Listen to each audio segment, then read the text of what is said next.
It's been 3 weeks and I failed 75 days hard yesterday. I don't know if you can hear, but I've been sick the last week, and I think that contributed to my just declining motivation. And I was keeping up quite well until I woke up this morning and realized that I had forgotten to read 10 pages nonfiction yesterday, and that I had also not finished my water. So I was thinking to myself, should I read 20 pages today and drink some extra water to kind of compensate? And then I decided, no, that's not how it works. Those are not the rules. I failed it. I accept defeat. But it's been 3 weeks. And up until yesterday, I would say that I've done everything. So 3 weeks went by pretty fast. And I was saying like, oh, it's not that hard. And I can easily do this. And it's giving me a lot of positive things. In retrospect, looking back, I think I was half-assing some of the parts of the challenge. So as I'm starting over from today, I've also decided to be a little bit more real about it. I'm going to hold myself to a slightly higher standard so that I can actually say that I did it the way it's supposed to be done and not look back and be like, well, for example, one night in my defense, I was really, really sick. So obviously I don't think you should be working out when you're sick. I would go for a walk in the morning, which was fine. And I think that was good for me. But then in the evening, when I just wanted to rest, I did 45 minutes of yin yoga. And if yin yoga is essentially lying in 4 to 5 different poses for a very long time and just breathing.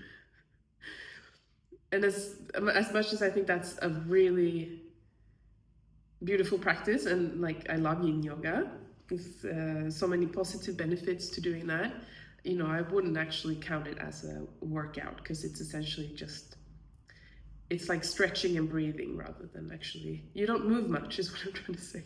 So going forward, I'm sticking to my daily walks, the running, and strength training, and Pilates. I did it once during these 3 weeks, and it was pretty fun. It was quite nice, and it made me feel better as I was lifting the day after, so I can see the benefits of doing it. I hope I don't get sick again, because getting sick was really a stick in the wheel for this whole challenge. You don't have an appetite.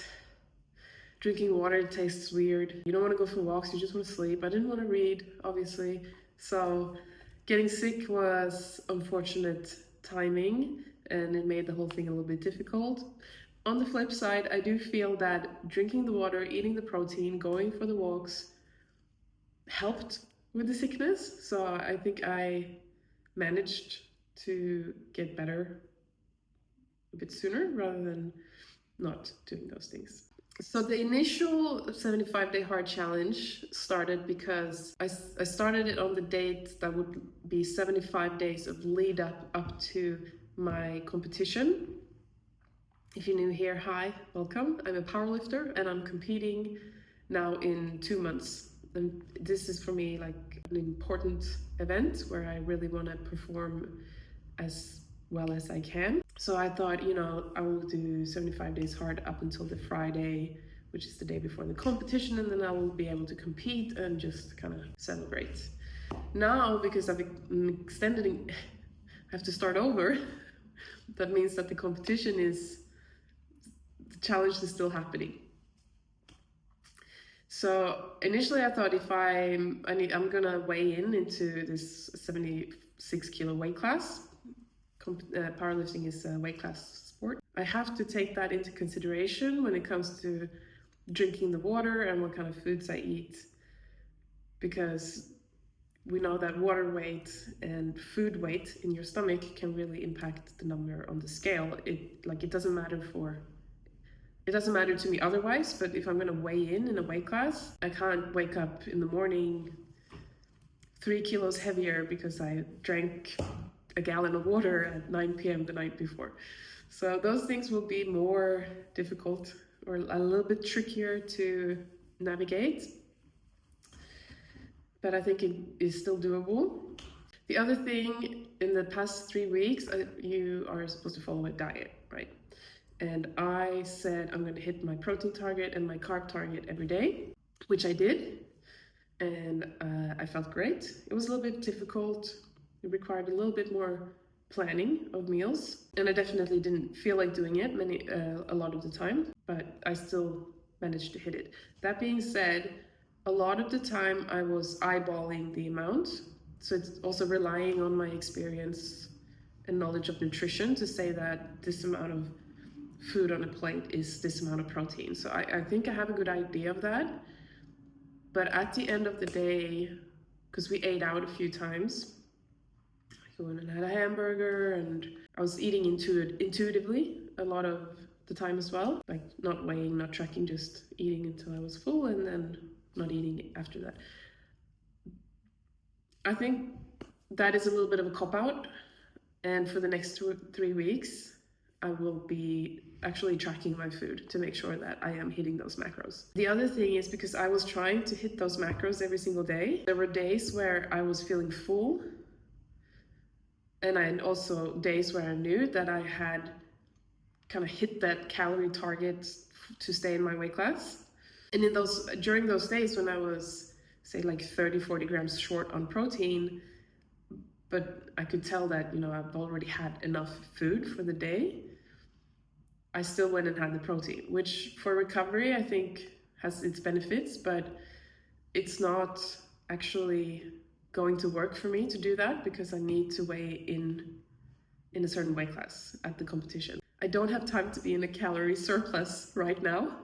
Normally, any other time of the year, I don't care if I'm in a surplus, deficit, or maintenance. Like, it's all about intuitive eating, feeding my body the nutrients that it needs, and focusing on recovery and performance without, chasing a goal weight or anything like that. So normally it doesn't bother me, but because I'm now 2 months out from my competition, I actually need to start thinking about what my daily target of calories is, as well as macros.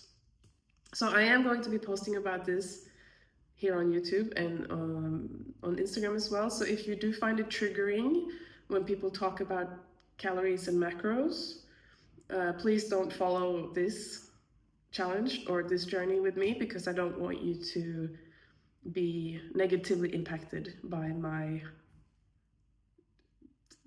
challenge that I'm doing right now. But please know that this is for the weight purposes of getting into the weight class that allows me to break the most records in Australian powerlifting. So it has nothing to do with, like, the weight on the scale is arbitrary. We don't care about it normally, okay? So that being said, I'm going to follow a diet that is hitting my macros, and I will be tracking to make sure that I do that. It's completely unrealistic to say that I will not be eating out for the next 3 months, because that's just part of my lifestyle and I don't want to change it. So I'm going to say eating out max twice a week. I'm going to be picking options that allows me to track what I'm eating and stick to my targets. Drinking all of this water for the past 3 weeks, I've realized has disrupted my sleep a little bit, because I'm just peeing 5 times per night and it's really annoying. So in order to actually do that without these issues, I need to be more mindful of drinking the water earlier. The workouts, I've also noticed that I need to get that daily walk in. Trying to squeeze it in the evening when it's dark is a little bit miserable. So I'm gonna try not to do that. No alcohol for the past 3 weeks has been really nice. I miss it a little bit, but not much. I don't feel like I need it. I just feel good. I really like this part. Why am I restarting this challenge? I've discovered now after 3 weeks that this is actually not very, it's just not sustainable, in the sense that doing these things every single day, it's just not a lifestyle that I'm particularly interested in. So it's not about doing the things and feeling like I have to, these are things that are like have to be a part of my life. It's about saying this thing seems hard and I'm going to do it, and then finishing it. So now that I failed it, I'm feeling super frustrated. I want to finish it. I really want to, I want to succeed. I want to be able to say that I did it. So that's one reason, even though it's stupid and obviously it's a sign that I don't have enough difficult things in my life.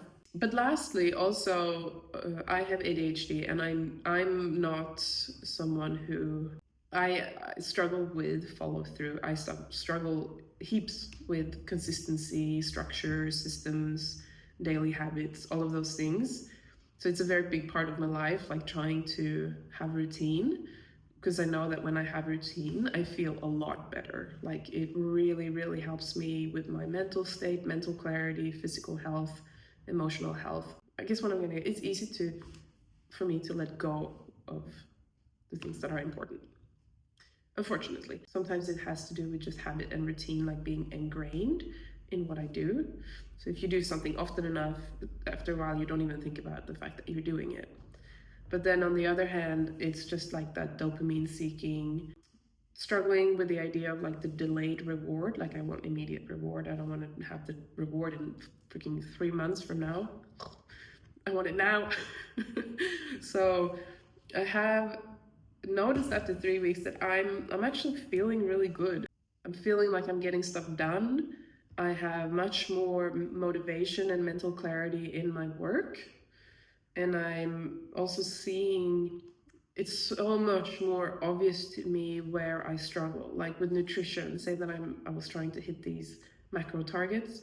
It was very obvious to me that the times when I was struggling to hit them were when this happened. So it was like XYZ always led to this. It's like patterns start to emerge when you stay really consistent. And I like that the challenge is so strict that there's not much room for leeway, because as soon as there is leeway, my brain wants to take advantage of that.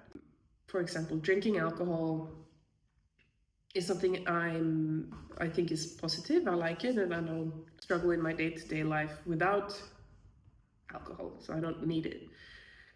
But it's easy to have like a drink here, a drink there, and oh, it doesn't really matter. Like, what are the consequences, you know, like a glass of wine in the evening after a stressful day, or a few glasses of wine when we go out for dinner. And it's just like the here and there kind of accumulates, and all of a sudden you look back and it's like, that was way too often, that was way too much. But in the moment, it didn't feel like it mattered.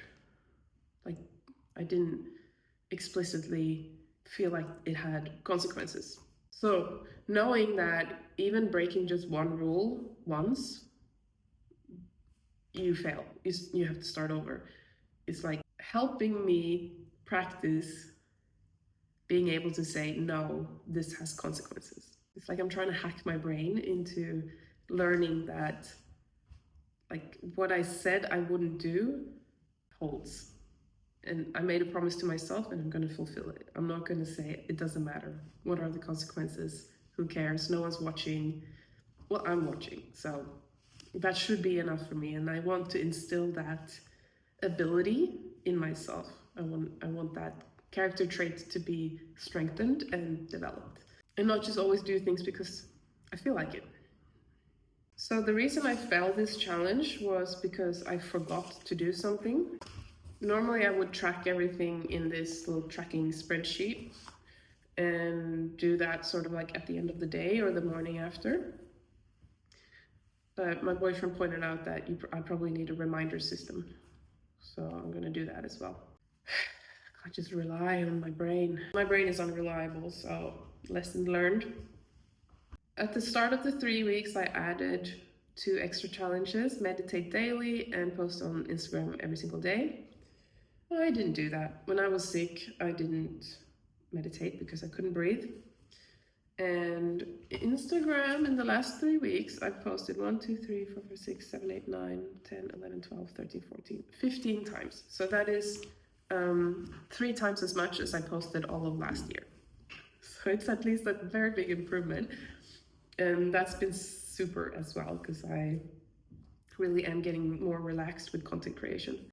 But it's not realistic to post every single day, and I'm not interested in getting burnt out. So I'm just gonna keep posting because I enjoy it, and we're scratching. It's not a rule. Instagram and meditation is also not a rule, but meditation I did 1, 2, 3, 4, 5, 6, 7, 8, 9, 10, 11 times in the last 3 weeks, and yeah, it's good. Like I want to keep doing it, and I'm going to continue tracking it.